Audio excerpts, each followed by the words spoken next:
belajar ya.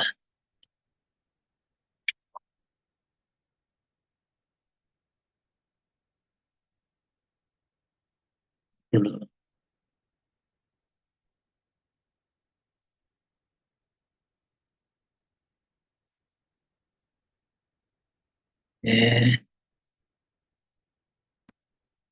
Kelihatan kan? Kecil, Pak. Oke. Ya,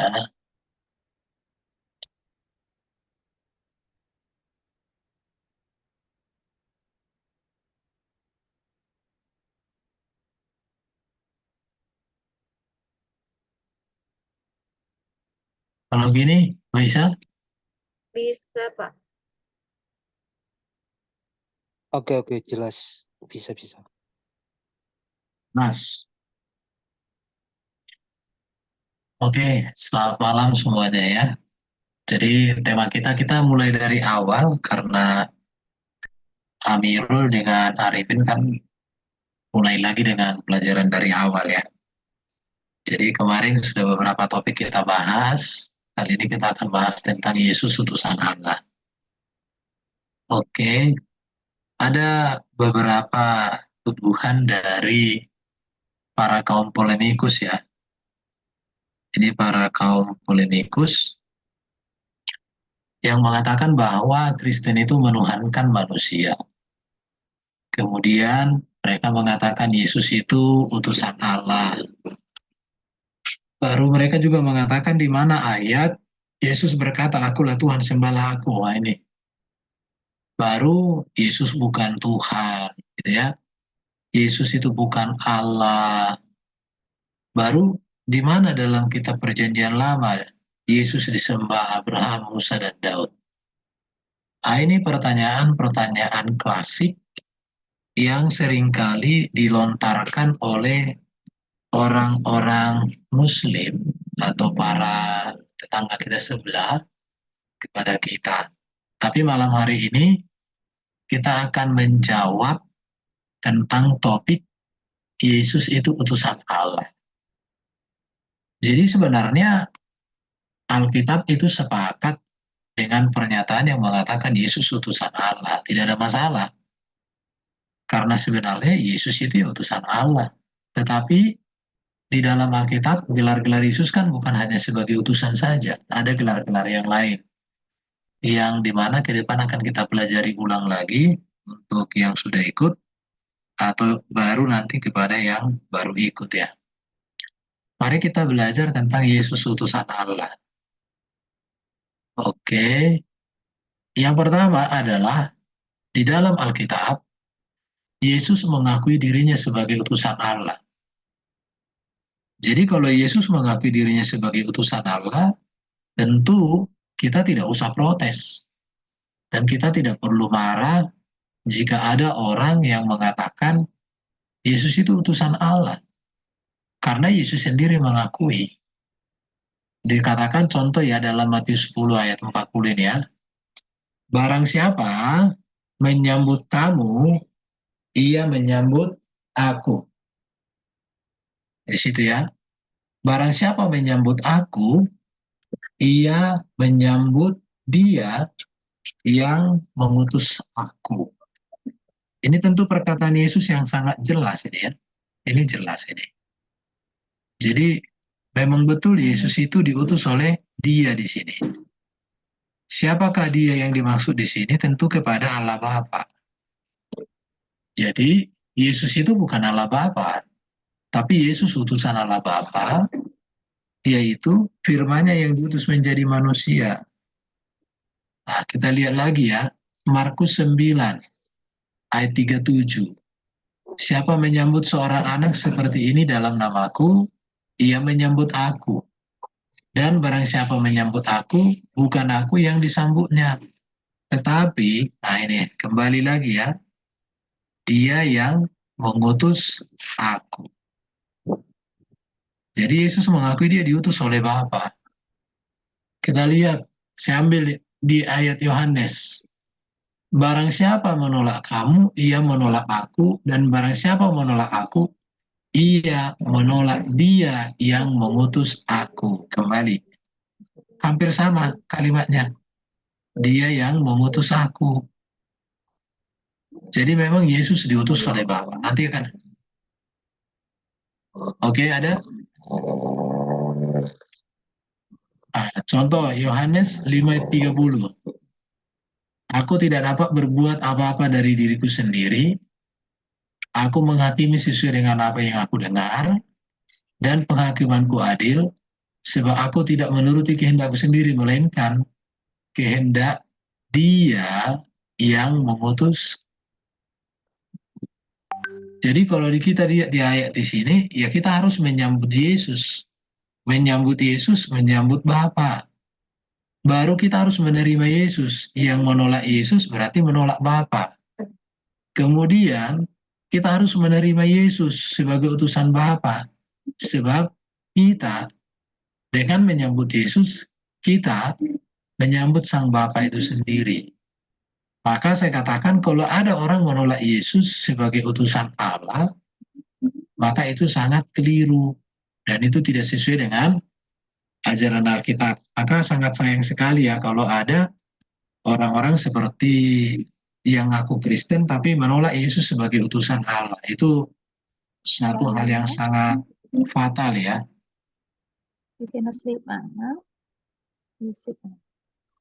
Oke, ada mau disampaikan Ibu Nancy?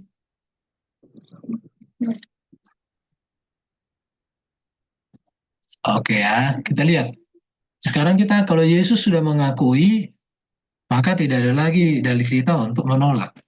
Sekarang kita lihat pengakuan para rasul ya, atau orang-orang yang sejaman dengan rasul. Contoh itu Nikodemus, seorang ahli Taurat. Nikodemus ini seorang ahli Taurat, no? Dia mengatakan, engkau datang sebagai guru yang diutus Allah. Bahkan Yesus itu ditonjolkan keutamaannya sebagai seorang guru yang diutus Allah. Di kalimat berikut ya. Sebab tidak ada seorang pun yang dapat mengadakan tanda-tanda yang kau lakukan, adakan, jika Allah tidak menyertainya. Artinya, Yesus utusan Allah Bapa yang disertai oleh Sang Bapa. Di situ ya, Yesus utusan Allah Bapa yang untuk melakukan segala kehendak Bapa itu. Jelas sekali di sini. Engkau datang sebagai guru yang diutus Allah. Tidak seorang pun dapat mengadakan tanda-tanda yang engkau adakan itu jika Allah tidak menyertainya. Ini jelas ayat ini ya. Oke, kita lihat lagi. Para rasul, contoh Petrus dan murid-murid. Dikatakan mereka di sini, Allah telah menggenapi apa yang telah difirmankannya dahulu dengan peran-peran nabi-nabi, yaitu bahwa Mesias diutusnya harus menderita. Allah membangkitkan hambanya dan mengutusnya kepada kamu. Jadi Yesus diutus dari surga, kemudian Yesus bangkit, diutus juga kepada orang-orang percaya. Supaya ia memberkati kamu, tujuannya apa di sini? Memberkati kamu, kemudian memimpin kamu kembali dari segala kejahatan. Artinya membawa manusia kepada hidup yang benar. Memberkati manusia, memberikan berkat jasmani dan rohani. Itu. Kemudian kita lihat ya, Rasul Paulus.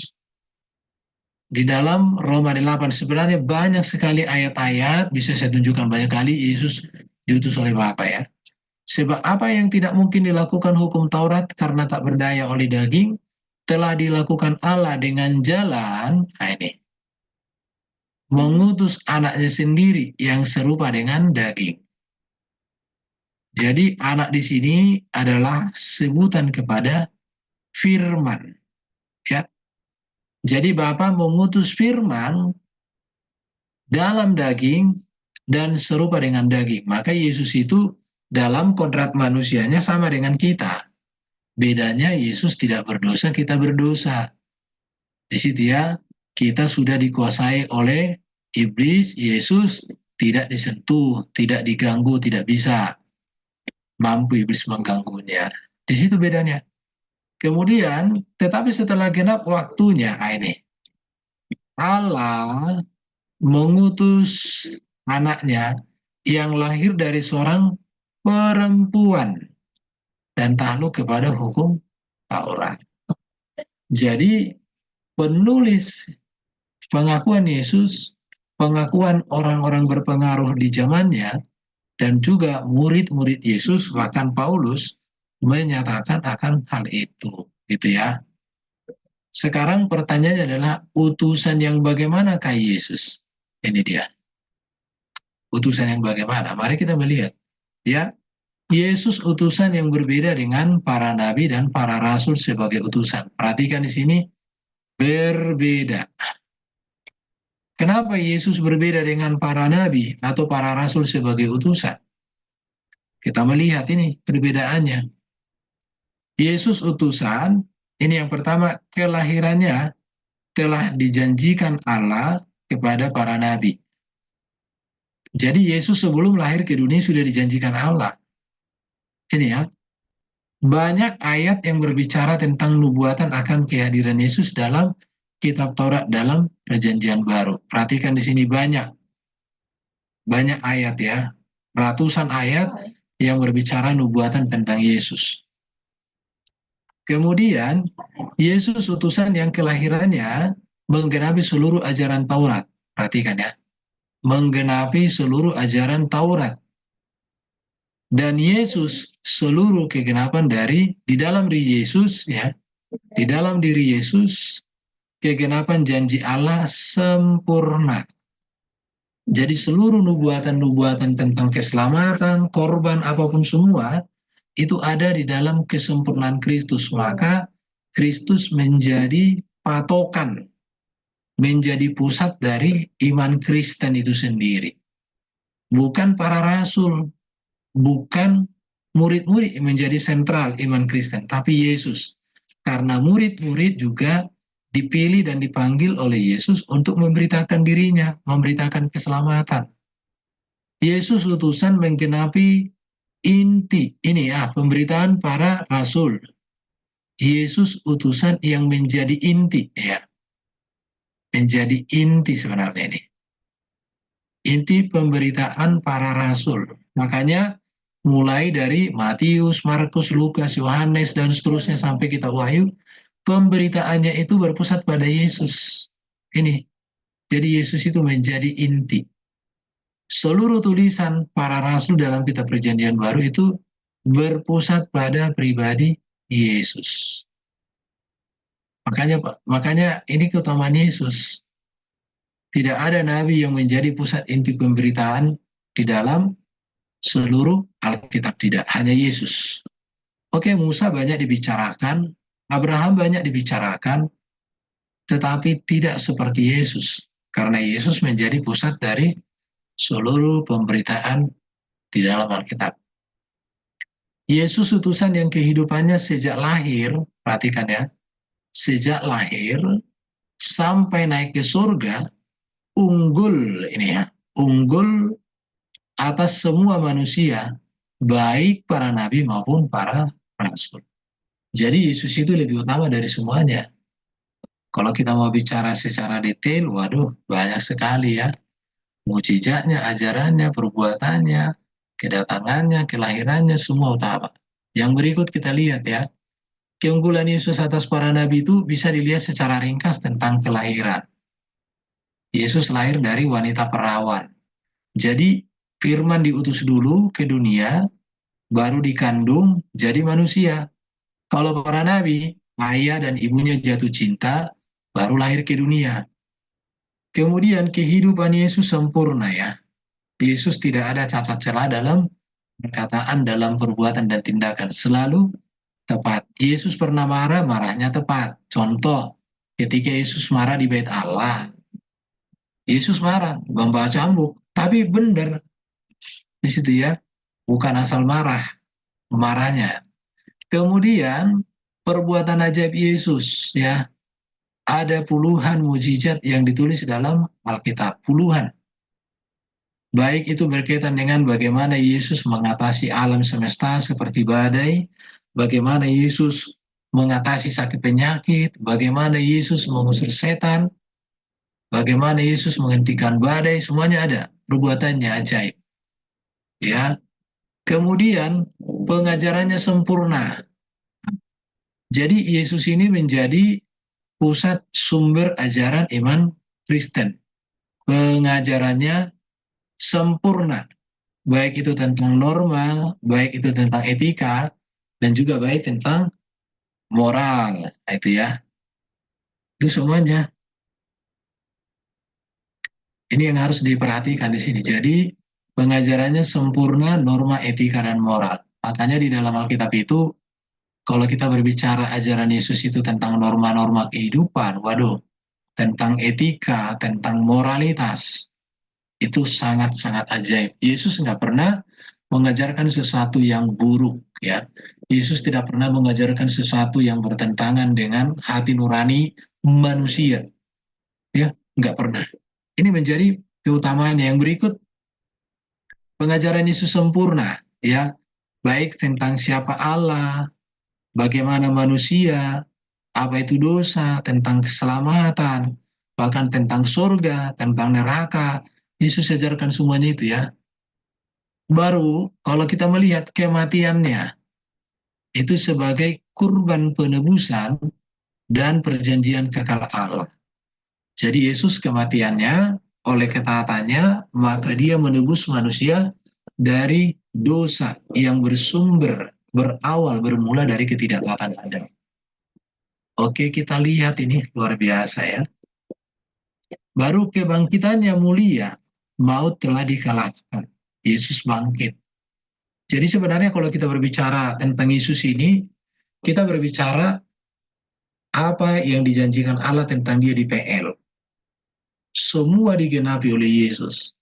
Sejak Yesus menjadi manusia di dalam rahim Maria, sampai Yesus naik ke surga, semua itu berbicara keutamaan Yesus. Perbuatannya, ajarannya, mujizatnya, semuanya dalam kesempurnaan. Makanya kita tidak menemukan ada catatan yang membuat Yesus itu menjadi pertanyaan. Justru apa yang menjadi perbuatan Yesus itu sangat ajaib, mulia ya. Kemuliaannya naik ke surga, sediakan tempat bagi yang percaya. Kemudian Yesus datang sebagai hakim yang adil di akhir zaman.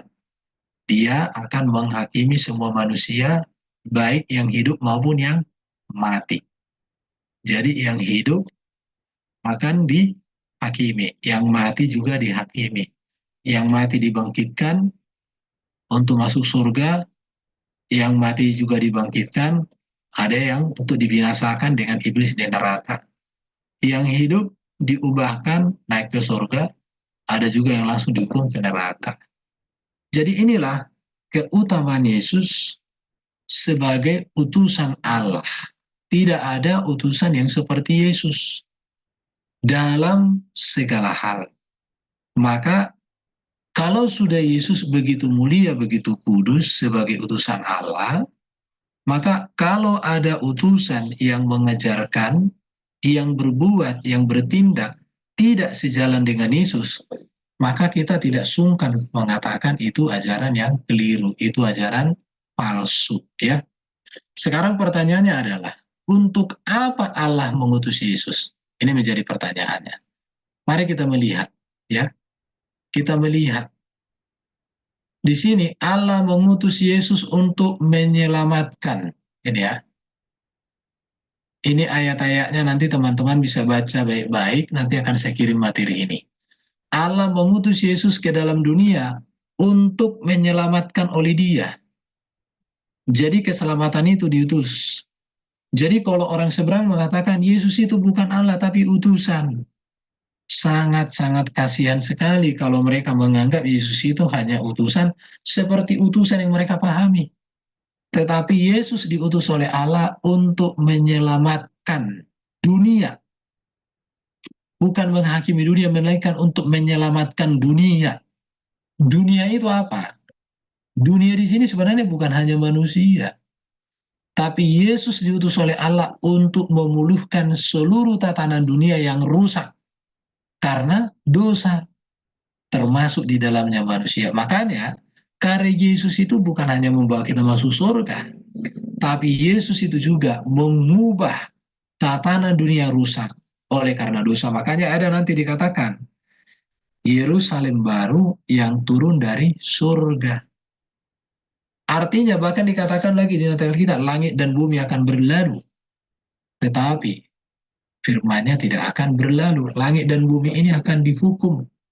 Tetapi kita akan masuk ke dalam kerajaan yang tidak akan binasa. Gitu ya. Kemudian kita lihat di sini. Yesus mengatakan menyelesaikan pekerjaannya. Melakukan kehendak Dia yang mengutus aku. Menyelesaikan pekerjaannya. Pekerjaan siapa di sini? Ini tentu Bapa. Ya. Jadi Allah mengutus Yesus supaya Yesus hadir di dunia ini melaksanakan apa yang menjadi kehendak Bapa di surga. Dan Yesus menuntaskan kehendak Bapa. Itu apa kehendak Bapa? Kejadian 3:15, Yesaya 53, Yesaya 9, dan banyak semua. Semua itu berbicara tentang janji-janji Allah akan keselamatan. Janji Allah akan kemenangan, akan kelepasan, kemerdekaan. Itulah yang dikerjakan oleh Yesus Kristus atas kehendak dari Sang Bapa. Ini banyak sekali ayatnya ya. Perhatikan di sini. Untuk apa lagi Bapa mengutus Yesus? Supaya manusia jangan hilang, supaya jangan binasa, bahkan supaya dibangkitkan oleh Yesus pada akhir zaman. Ini sangat luar biasa ini untuk utusan Yesus atau utusan Allah Bapa yang bernama Yesus ini. Kemudian Dia mengutus aku adalah benar, dan apa yang kudengar daripadanya itu yang kukatakan kepadamu. Perhatikan. Jadi Yesus itu menyampaikan apa yang disampaikan oleh Sang Bapa kepada kita. Jadi kalau dikatakan tidak ada seorang pun sampai kepada Bapa kalau tidak melalui Yesus, jelas. Tidak seorang pun mengenal Bapa, mengenal Allah selain daripada Yesus yang memperkenalkannya kepada kita. Yohanes 1 ayat 18 ya. Sebab aku berkata-kata bukan dari diriku, tetapi Bapa yang mengutus aku. Dialah yang memerintahkan aku untuk mengatakan apa yang harus aku katakan dan aku sampaikan. Diperhatikan ya. Untuk mengatakan apa yang harus aku katakan. Dan aku katakan dan aku sampaikan. Artinya apa? Berarti kita manusia harus percaya kepada kalimat-kalimat, perkataan-perkataan, pengajaran-pengajaran yang keluar dari lisan Yesus. Kita harus percaya. Dan apa yang dikatakan oleh Yesus itu sudah dituliskan dalam 4 kitab Injil. Walau Yohanes mengatakan apa yang tertulis di sini itu masih sebagian kecil sebab begitu banyak sekali karya dan ajaran Yesus yang luar biasa. Tetapi apa yang sudah tertulis di dalam Alkitab, di mana Roh Kudus memimpin para rasul, tokoh pendahulu gereja Yesus ya, tokoh-tokoh gereja, itu merupakan kebenaran yang diberikan Allah kepada kita. Kita lihat lagi nih teman-teman, banyak sekali ayatnya. Apa Allah mengutus Yesus? Perhatikan di sini. Sebab segala firman yang kau sampaikan kepadaku telah kusampaikan kepada mereka, dan mereka telah menerima. Jadi Yesus itu diutus oleh Bapa untuk menyampaikan apa yang menjadi isi hati Bapa, apa yang menjadi tujuan Bapa, kehendak Bapa kepada manusia, kepada dunia. Jadi kalau ada orang menghina Yesus, hati-hati. Ya. Kemudian Galatia 4 ayat 5 ya. Sebenarnya banyak sekali ayat-ayat kalau kita mau bicara ya. Ini. Ia diutus untuk menebus mereka yang takluk kepada hukum Taurat supaya kita diterima menjadi anak. Artinya kita takluk kepada hukum Taurat, artinya budak dosa. Tetapi Yesus tebus, Yesus lepaskan, Yesus merdekakan, Yesus mendekatkan kita dengan Allah. Yesus membebaskan kita dari cengkraman iblis maut. Sehingga kita menjadi anak. Anak di sini artinya apa? Pewaris kerajaan surga. Jadi inilah tujuannya. Jadi kita tidak bisa masuk surga, kita tidak bisa selamat kalau tidak menerima karya penebusan Allah yang Allah nyatakan di dalam dan pribadi Yesus Kristus. Itu jelas. Kemudian 1 Yohanes 4 ayat 9. Allah telah mengutus anaknya Yesus yang tunggal ke dalam dunia supaya kita hidup olehnya. Perhatikan di sini hidup ya. Hidup kekal, hidup sukacita, hidup damai. Itulah yang disediakan Allah bagi kita di dalam Yesus. Diutus ke dalam dunia. Yohanes 3:16, sebab karena begitu besar kalian ini sehingga telah mengaruniakan anak tunggal, supaya setiap orang percaya kepada tidak binasa. Kita lihat ya teman-teman ya. Allah yang telah mengasihi kita dan yang telah mengutus anaknya sebagai pendamai bagi dosa-dosa kita. Pendamai. Dosa membawa kita terpisah dari Allah, dosa membawa kita seperti bermusuhan dengan Allah. Bermusuhanlah dengan Allah ya. Tidak bisa damai, tidak bisa dekat karena dosa itu. Tetapi di dalam Yesus kita didamaikan. Kita bisa menjadi satu. Maka Yesus katakan supaya mereka menjadi satu sama seperti engkau dan aku satu. Satu di dalam kerajaan surga dengan Kristus. Kita lihat lagi ya. Yohanes 1, Yohanes 4 ayat 14. Kami telah melihat dan bersaksi bahwa Bapa telah mengutus anaknya menjadi juru selamat dunia. Jadi kalau kita melihat dari sini, untuk apa Allah mengutus firman menjadi manusia, yaitu Yesus. Tidak lain adalah itu demi keselamatan kita. Itu demi kita mendapat bagian dalam kerajaan surga. Itu demi kita menjadi ahli waris kerajaan surga anaknya. Maka tugas kita apa sekarang? Terimalah Yesus. Percayalah Yesus. Serahkanlah hidup kepada Yesus. Kita lihat ya teman-teman ya. Bagaimana sikap manusia atau semua orang kepada sang utusan Allah yaitu Yesus Kristus. Kalau kita baca ayat ini, dikatakan di sini apa? Harus menghormati. Ya, ini perhatikan ini, hormat. Kemudian harus mendengarkan ajaran-ajaran Yesus. Banyak orang sekarang itu nggak hormat lagi sama Yesus, main-main. Ya kan? Ada orang sekarang nggak suka mendengar firman Tuhan. Tapi kalau main handphone, main game bisa sampai puluhan jam ya. Tapi kalau disuruh baca Alkitab ngantuk. Nah itu. Kemudian kita harus mengasihi. Mengasihi Yesus. Baru kita harus menuruti firman-Nya. Nah, ini ketaatan. Mengasihi firman berarti belajar untuk memahami, membaca, merenungkan. Di situ dan menuruti, melakukannya. Kita lihat lagi respon kita kepada Yesus apa? Menerima dan mengenal. Ya, mengenal Yesus Kristus yang telah engkau utus. Mengenal itu berbicara relasi. Mengenal, artinya sudah ada relasi di situ ya. Inilah tanggung jawab kita, tinggal kita percaya, hormati, tunduk, taat, kasihi, cintai Yesus. Itu lebih dari, itu sudah cukup. Oke, apa ini? Oke ya. Yohanes 3:16, percaya. Jadi kata-kata ini selalu diulangi ya. Di sini dikatakan apa? Menghormati, mendengar, mengasihi, menuruti, menerima, mengenal, percaya kepadanya, bergantung kepadanya. Makanya kita nggak perlu lagi bergantung kepada orang lain untuk selamat. Ya, apalagi kalau mendoakan, nggak perlu. Tapi kitalah yang datang menerima karya Yesus. Oke. Jadi keselamatan disediakan dan dijamin Allah di dalam Yesus sang utusannya. Kita bisa melihat ini ya. Yesus Kristus adalah sang firman Allah menerima tugas sebagai utusan untuk misi keselamatan bagi dunia.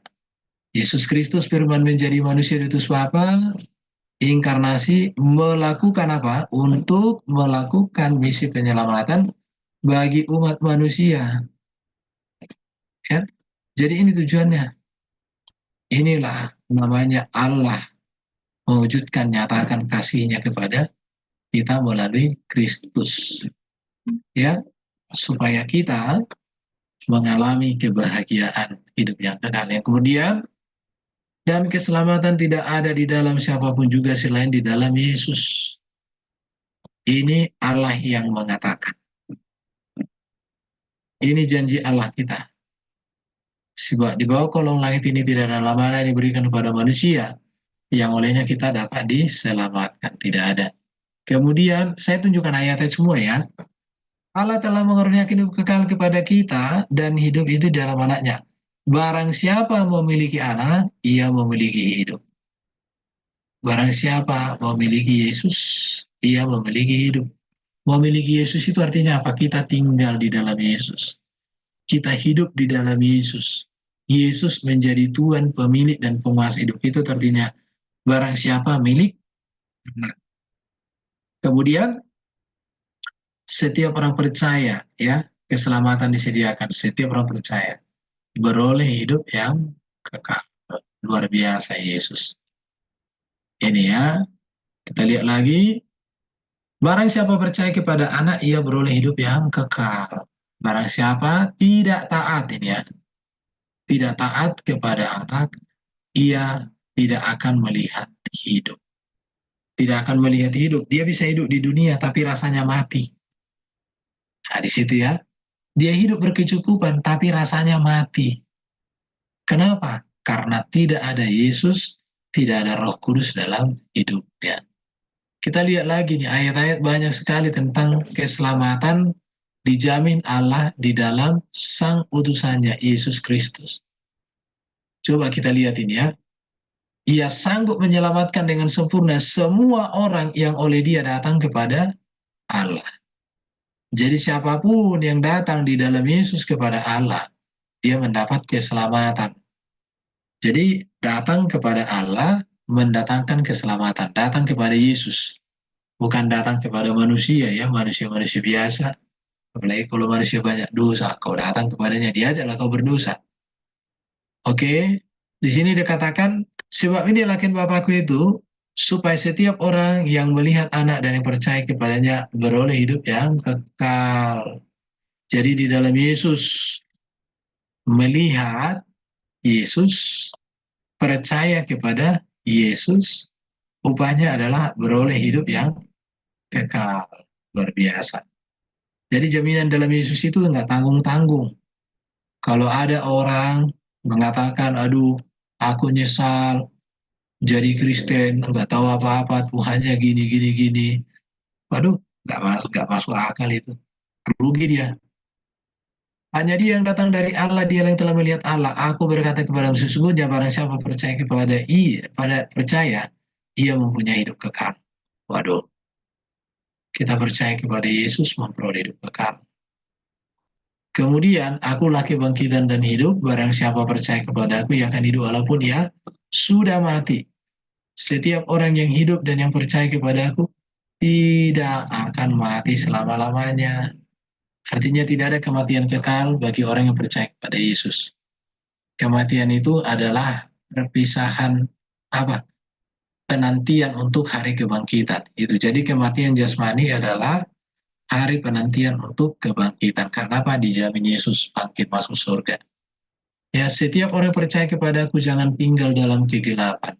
Perhatikan ya. Jangan tinggal dalam kegelapan. Makanya orang yang ada di dalam Yesus hidupnya semakin terang. Hidupnya semakin benar, dibaharui, nggak di tempat lain. Sebelum menjadi nabi, baik-baik saja. Tapi setelah jadi nabi, aduh, nauzubillah. Kemudian, dari baca ini tadi ya, tujuan keselamatan dijamin di dalam Yesus, sudah dibaca tadi. Jadi inilah posisi Yesus sebagai utusan Allah. Ya, jadi utusan Allah, yaitu Yesus itu nggak main-main, teman-teman ya. Jadi sekarang tugas kita harus menjelaskan apa arti Yesus utusan Allah. bahwa Allah benar mengutus Yesus, yaitu firman-Nya menjadi manusia. Bukan Allah itu sendiri, Allah Bapa yang wujud, tapi firman-Nya. Supaya apa? Supaya di dalam Yesus Allah menyatakan seluruh kehendak dan karyanya, dan di dalam Yesus juga kita dipastikan memperoleh hidup yang kekal. Jadi utusan yang kehidupan, ajaran, dan perbuatan yang berbeda dengan Yesus bukanlah utusan Allah, tetapi nabi palsu dan penyesat. Ya, jadi kalau ada utusan ajarannya berbeda dari Yesus, maka bagi kita itu ajaran sesat, ajaran palsu, tidak menjadi kebenaran. Oke, kita boleh diskusi sampai di sini dulu.